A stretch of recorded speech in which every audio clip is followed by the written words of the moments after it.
Alors, nous allons couvrir aujourd'hui les 5 clés pour évangélisation par la prière efficace. La première était d'ouvrir notre bouche, et la deuxième est d'utiliser la parole de Dieu, qui est le thème de notre message aujourd'hui. Romains 10 nous dit en effet, c'est avec le cœur que l'on croit et parvient à la justice. Et c'est avec la bouche que l'on affirme une conviction et parvient au salut. La foi, ça doit venir du cœur. Les gens peuvent dire qu'ils croient en Dieu et ne pas avoir la foi. Même Satan croit en Dieu. Les démons croient en Dieu. Mais ils n'ont pas de foi en Dieu.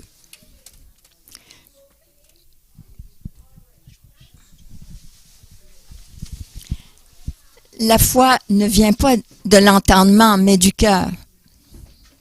Il est possible qu'on se convainc mentalement que c'est vrai, que c'est réel, et nous le croyons que c'est vrai, et pourtant nous n'avons toujours pas la foi. La foi vient du cœur. Avec la foi, vous pouvez dire à cette montagne, retire-toi de là et jette-toi dans la mer. S'il ne doute pas dans son cœur, mais croit que ce qu'il dit arrive, il le verra s'accomplir. Marc 11, 23. Ça dit pas, n'ayez pas de doute dans votre esprit. Ça dit, n'ayez pas de doute dans votre cœur. Alors, nous devons transférer les promesses de Dieu de notre esprit à notre cœur. Je vais vous montrer comment. Deuxième point. La foi est l'assurance de ce que nous demandons. Regardez Hébreux 11, verset 1. La foi, c'est la ferme assurance des choses qu'on espère, la démonstration de celles qu'on ne voit pas. Le mot assurance vient du grec hypostasis. Ça veut dire littéralement se tenir en dessous, demeurer en dessous, continuer en dessous.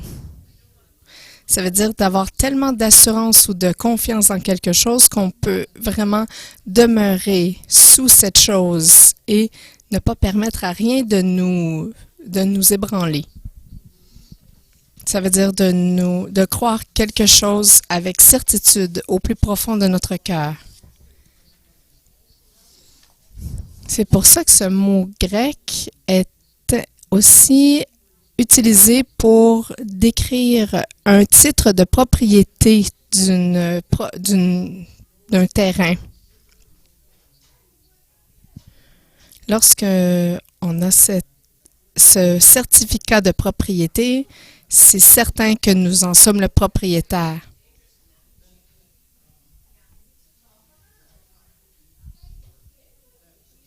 Lorsqu'on a cette assurance que nous allons avoir ce que nous avons demandé, c'est aussi certain que ce titre de propriété nous appartient. Nous l'avons. Il prouve qu'il nous appartient.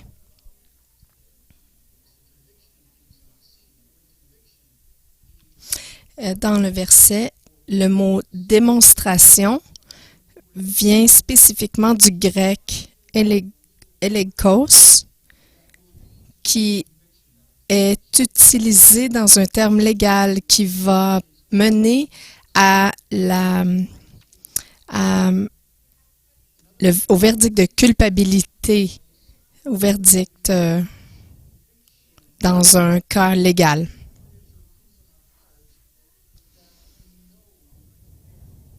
Alors, nous savons que nous allons avoir ce que nous demandons. Regardez, le mot démonstration en grec veut dire témoignage ou preuve. Alors, c'est une preuve sans l'ombre d'un doute, sans aucun doute. Alors, la foi, qu'est-ce que c'est?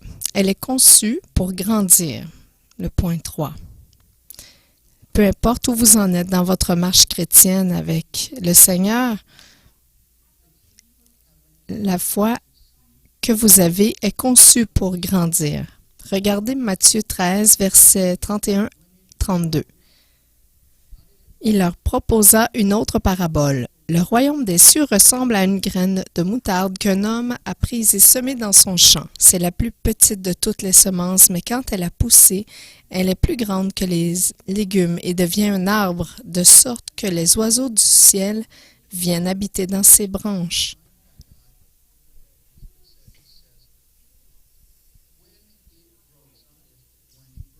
Alors, ça ne dit pas si ça grandit, ça dit lorsqu'elle grandit. Alors, les choses évoluent et elles font en sorte que notre foi grandit. Regardez Matthieu 17, 19 à 21. Alors les disciples s'approchèrent de Jésus et lui dirent en privé, « Pourquoi n'avons pas pu chasser ce démon? » « C'est parce que vous manquez de foi, leur dit Jésus. Je vous le dis en vérité, si vous aviez de la foi comme un grain de moutarde, vous diriez à cette montagne, « Déplace-toi d'ici jusque-là. » Et elle se déplacerait. Rien ne vous serait impossible. Cependant, cette sorte de démon ne sort que par la prière et par le jeûne.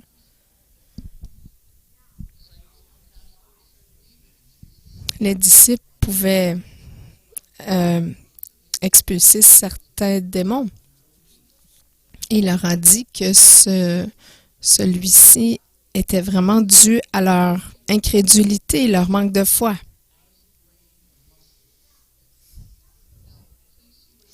Alors, s'il vous plaît, vérifiez ce que ça ne dit pas.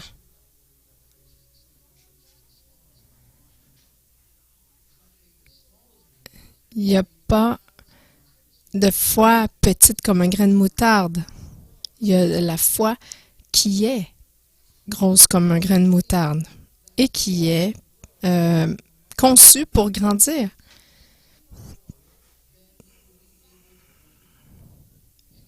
Alors, si elle grandit, elle peut accomplir tout. Il n'y a rien d'impossible pour vous. Et Jésus a dit, si vous voulez que votre foi grandisse, voici une bonne manière de le faire, la prière et le jeûne. Il n'a pas dit, allez jeûner. Il a dit, ayez une vie de prière et de jeûne et votre foi va grandir et vous allez pouvoir gérer ces démons. C'est une des manières que Dieu a conçues pour que notre foi grandisse, la prière et le jeûne, parce que ces vérités deviennent plantées dans nos cœurs et elles germent. Et ensuite, ces vérités deviennent foi dans nos cœurs. Lorsqu'on jeûne, on focus sur les choses pour lesquelles on prie et ça vient planter dans notre cœur.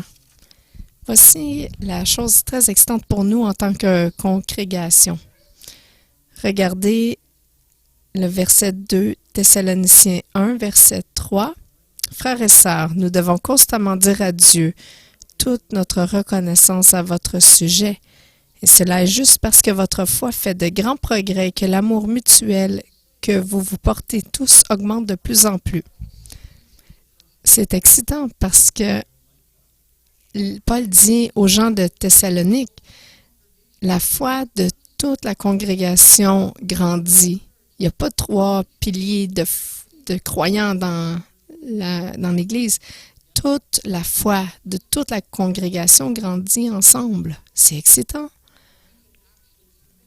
On peut s'engager ensemble, de grandir ensemble et de voir notre foi en tant que congrégation grandir.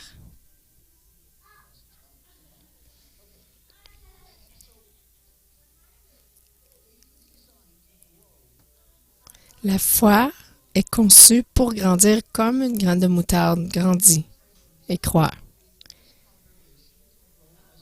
La foi de cette congrégation peut grandir tout comme la foi d'une grande congrégation. On a des opportunités de grandir ensemble dans la foi. Le dernier point, la foi grandit par une révélation de la parole de Dieu. Romains 10, verset 17. Ainsi, la foi vient de ce qu'on entend, et ce qu'on entend vient de la parole de Dieu. Ça ne dit pas que la foi vient par la réflexion. C'est parce qu'on entend. Et c'est entendre la parole de Dieu, littéralement, Dieu qui parle. Soit en disant la parole de Dieu à voix haute ou en laissant l'Esprit Saint parler à notre esprit lorsque le Père parle et Christ parle par les Écritures. Depuis ce temps-là, je ne lis plus jamais la Bible silencieusement dans ma tête.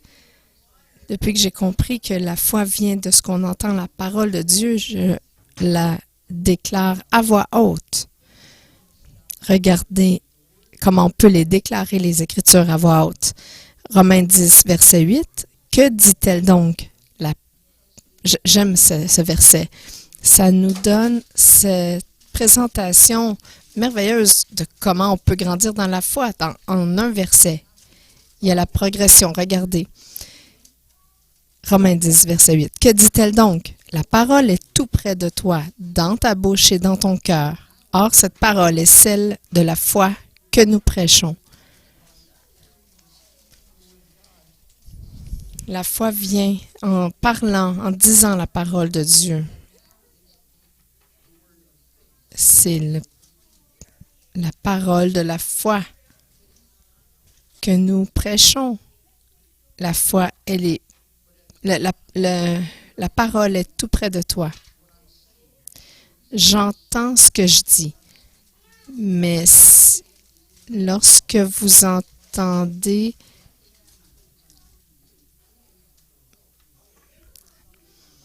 alors que je parle, la parole est dans ma bouche et elle fait grandir ma foi.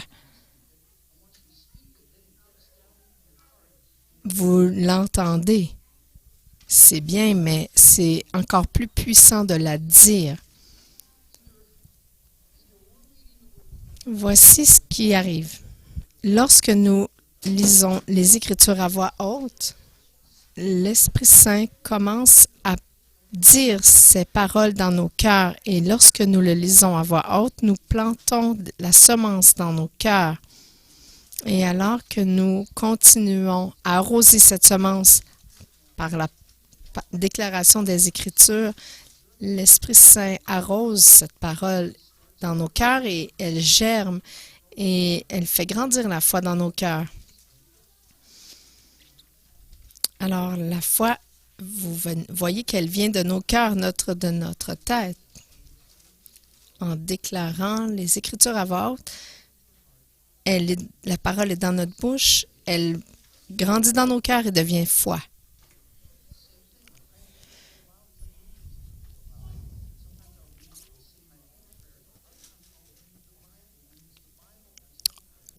Parfois, j'utilise aussi les versets de la Bible pour prier.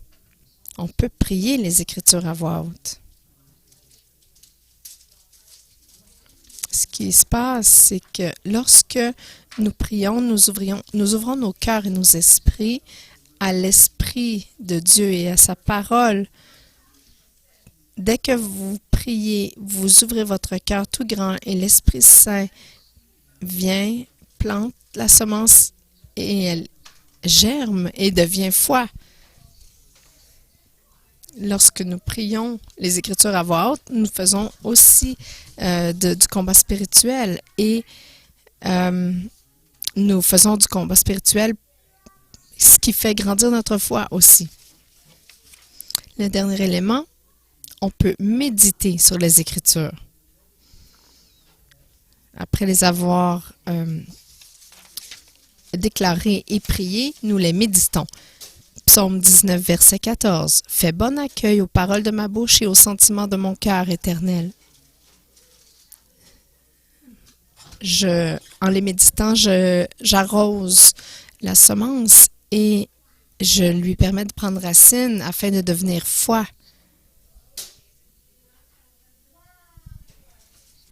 La foi, peu importe comment vous avez, quelle quantité vous avez, ne la laissez pas là à rien faire.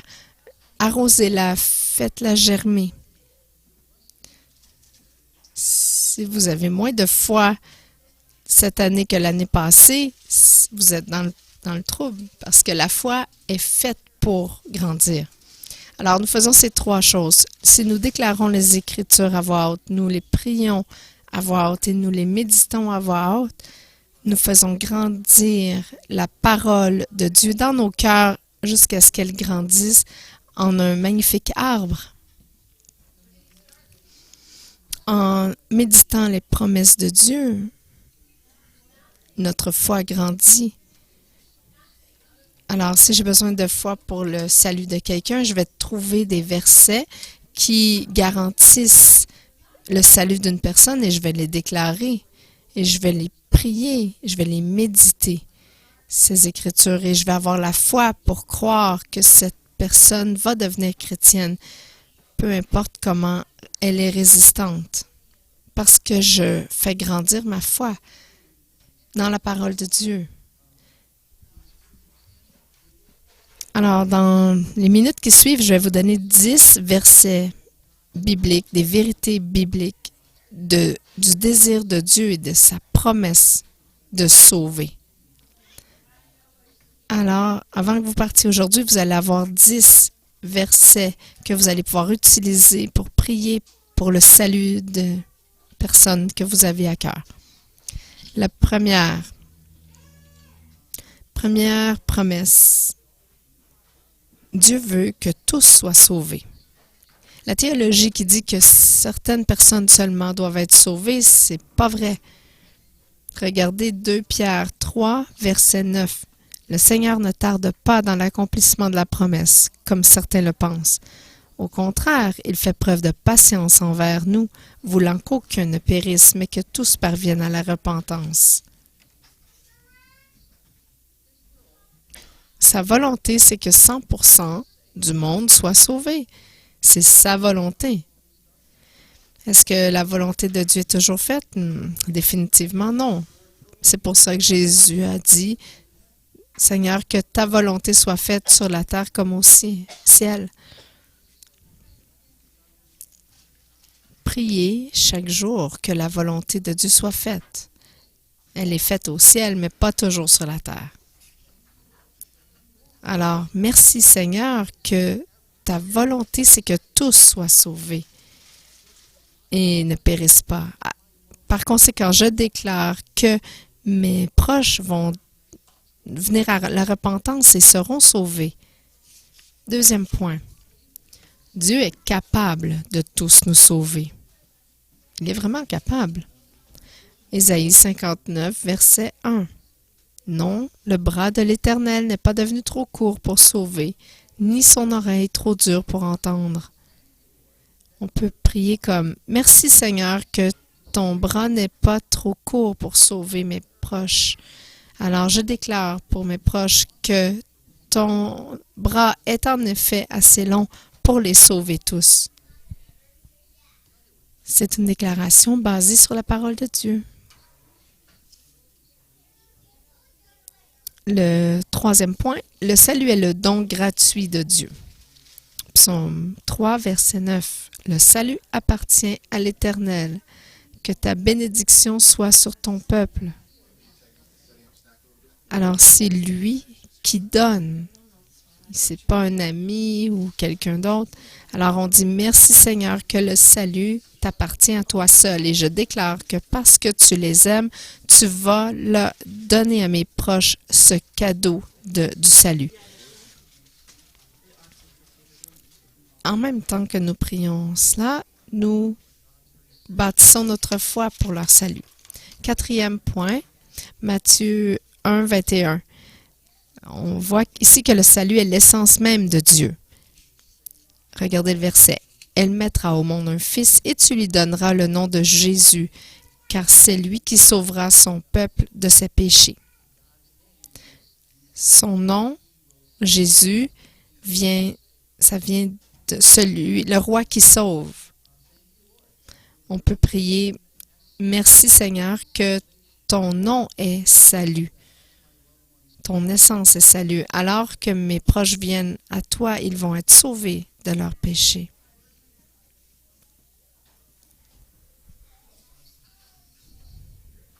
La passion, le 5e point, la passion de Dieu est de sauver. Psaume 149, verset 4. En effet, l'Éternel prend plaisir en son peuple. Il accorde aux humbles le salut pour parure. Il est passionné d'amener les gens au salut. C'est sa passion de sauver les perdus.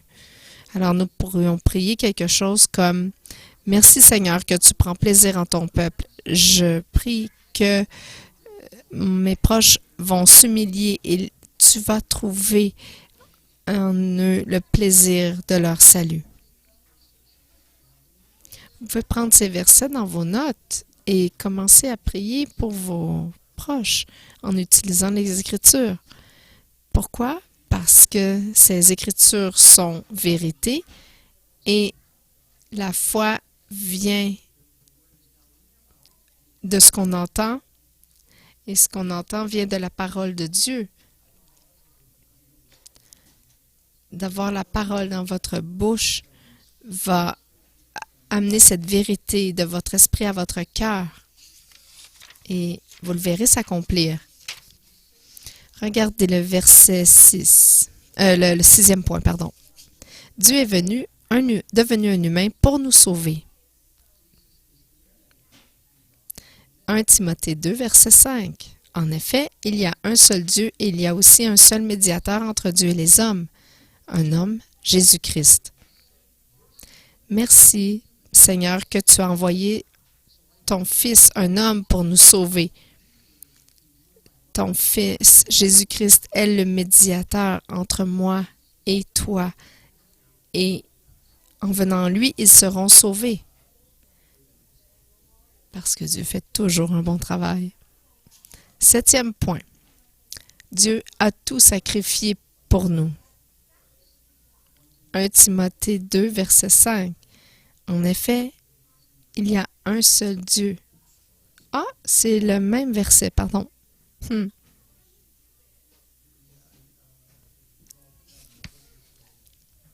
Quel verset est-ce que j'ai? Jean 3, 16.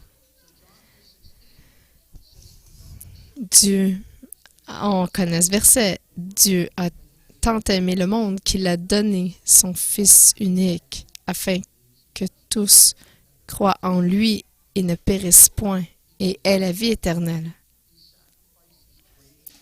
Dieu a sacrifié son plus grand précieux. Pour lui, c'était son Fils, la chose la plus précieuse dans sa vie. Alors nous pouvons prier, merci Seigneur que tu as tant aimé le monde et que le salut était si important pour toi que tu as sacrifié ton Fils unique. Alors je déclare que le sacrifice de ton Fils va amener mes proches au salut.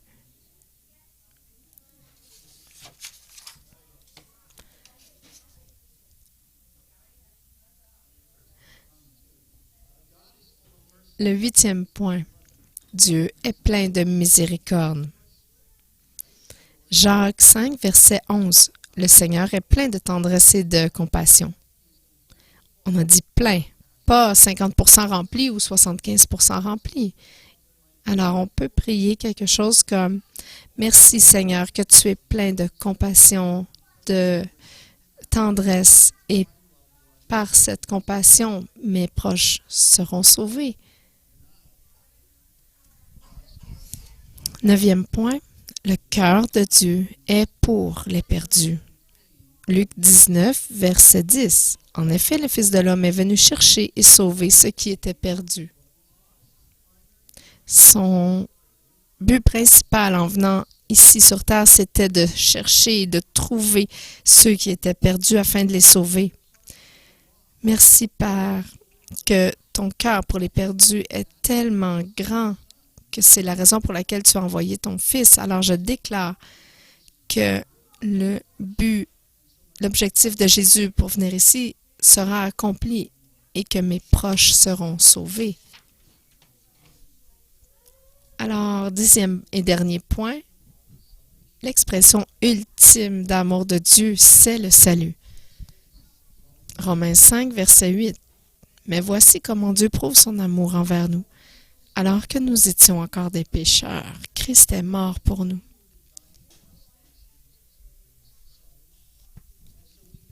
Dieu savait que le sacrifice, la mort de son Fils nous amènerait à lui.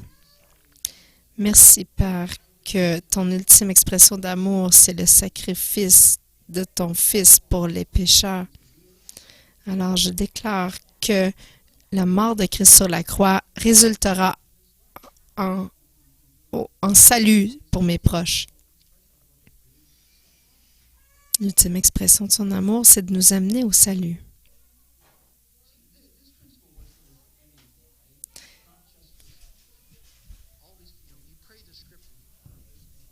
Ce concept de prier les Écritures, ça fonctionne pas seulement pour le salut de vos proches, c'est un principe qui fonctionne pour tous vos besoins.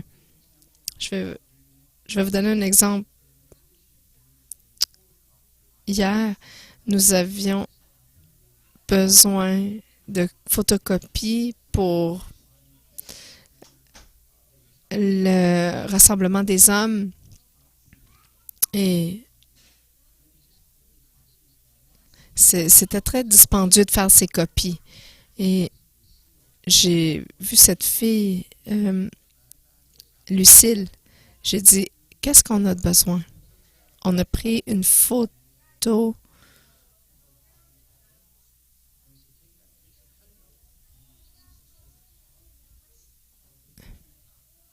J'ai dit, prends la photo, colle-la sur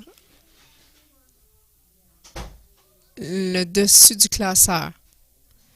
Alors, nous avons prié, Seigneur, nous te remercions parce que tu pourvois tous nos besoins selon les richesses de ta gloire. Dieu, tu vas pourvoir. On a mis nos mains sur ce classeur et on a prié. On a prié chaque jour.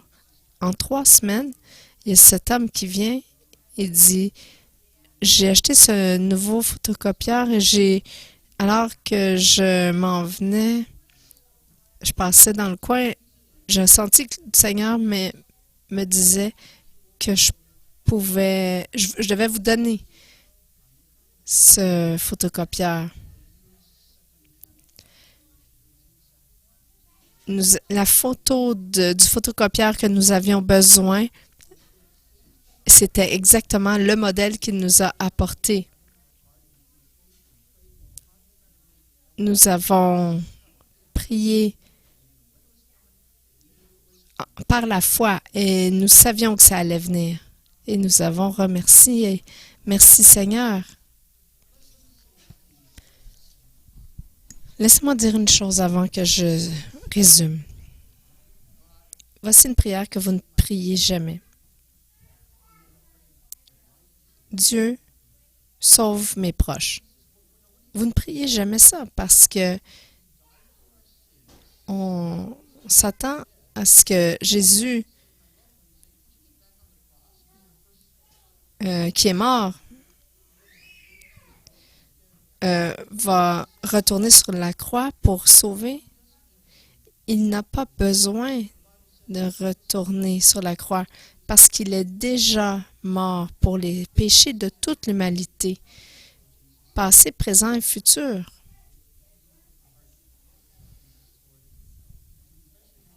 Si vous confessez par votre bouche que Jésus est mort et ressuscité, quand vous dites Jésus sauve mes proches, c'est comme si vous disiez Jésus meurt encore sur la croix.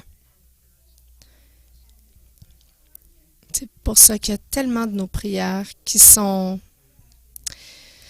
peut-être, je veux pas dire ça, mais c'est comme un peu pas du temps perdu. Parce que Jésus n'a pas besoin de sauver personne, il a déjà payé pour sauver le monde. Ce que nous devons faire, c'est de prier pour que les gens voient leurs obstacles enlevés dans ce chemin vers le salut gratuit qui a déjà été offert par Jésus.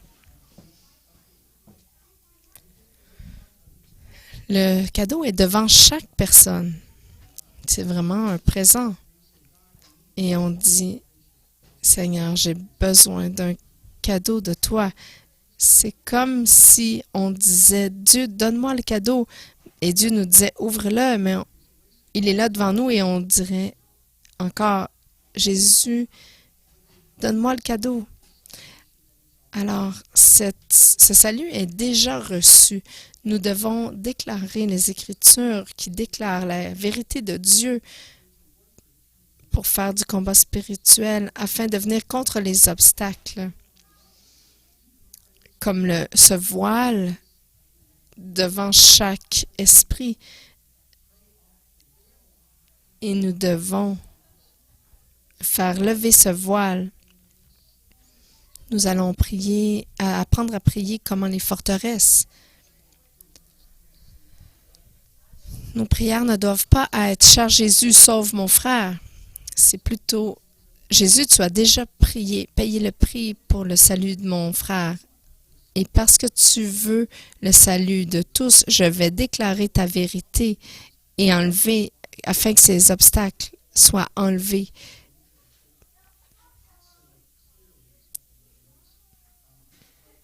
Je ne l'ai peut-être pas dit clairement, c'est pas dans mes notes, mais arrêtez de prier que vos proches soient sauvés. Priez que l'Esprit Saint travaille, que vous travaillez avec l'Esprit Saint afin que l'Esprit Saint les attire au cœur de Jésus. Je prie que tu leur donnes des signes que ton amour est vrai. Je prie qu'ils viennent et expérimentent ta présence. Nous prions pour les obstacles d'incrédulité qu'ils soient enlevés de leur vie afin qu'ils puissent recevoir le salut que Dieu a déjà payé. Je vais clarifier. Alors, en somme, en résumé, qu'est-ce que nous allons faire en premier? La première clé pour prier de façon efficace pour l'évangélisation et voir nos proches sauvés, c'est de s'engager à ouvrir notre bouche, persévérer en prière pour eux.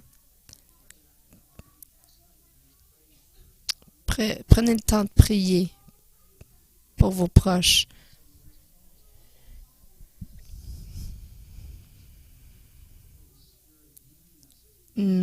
L'Esprit Saint nous guide dans nos prières.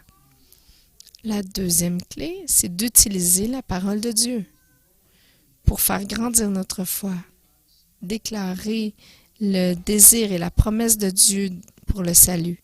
Commencez à déclarer en utilisant la parole de Dieu. Voici mon défi pour chacun de nous aujourd'hui, moi inclus. J'ai pas fait de petites cartes. J'ai fait des petites cartes, mais je les ai laissées à la maison. Alors, si vous ne l'avez pas déjà fait, parce qu'il y a 2 semaines, je vous avais mis au défi, priez pour 3 personnes qui sont soit rétrogrades ou pré-chrétiens. Ils peuvent être des employés, de la famille, des proches, quelqu'un avec lequel vous êtes en contact. Parce que éventuellement, Dieu va vous guider à les inviter à manger ou partager. Éventuellement, on va vraiment vous mettre au défi de de les inviter, soit ici à l'église ou dans un petit groupe. Alors, nous devons prier afin que les obstacles soient enlevés. Alors, en addition, à ouvrir notre bouche et prier par la parole de Dieu pour leur salut, persévérer dans la prière et utiliser cette deuxième clé, déclarer les promesses de Dieu pour leur salut. Je déclare que Bob va être sauvé parce que c'est la volonté de Dieu de voir Bob sauvé. Ou peu importe le nom que vous avez sur votre liste. Dans les prochains 7 jours, engagez-vous 2-3 minutes, peu importe, 2 minutes par personne.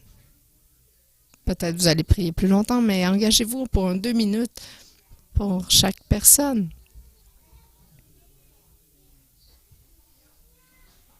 Priez pour eux. Utilisez les Écritures. Et dans 7 jours, je vais vous donner une 3e clé qui va rendre vos prières encore plus efficaces. En 3 semaines, nous allons parler comment enlever ce voile qui est sur l'esprit des gens. Alors, levons-nous tous ensemble.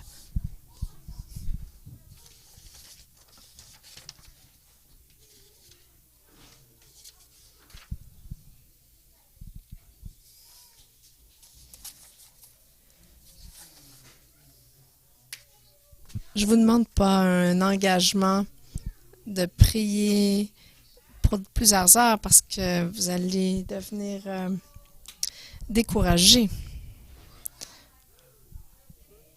Alors, peu importe, vous avez 2 minutes dans l'autobus, en faisant la vaisselle, peu importe. Trouvez votre endroit, un endroit de votre choix. Père, maintenant nous mettons notre main sur notre cœur et te demandons, oui, nous te demandons de nous donner cette même passion que tu as pour les perdus. Nous te demandons de nous donner cette même confiance que tu as, que le salut est leur en Christ Jésus. Nous te demandons de nous donner la même compassion, la même passion, la même confiance, le même titre de propriété, conviction. Nous prions pour ses proches et nous te demandons de nous donner cette grâce, de nous engager pour les 7 prochains jours afin de prier pour ces 3 personnes ou ces 3 couples, 2 minutes par personne. Et commencer à déclarer tes vérités sur leur vie et commencer à changer l'atmosphère, qu'ils vont venir à cet endroit où toute la brume dans leur esprit va être dissipée et ils verront la lumière de la gloire de l'Évangile de Christ. Aide-nous à prier tout pour ta gloire dans le nom de Jésus. Amen.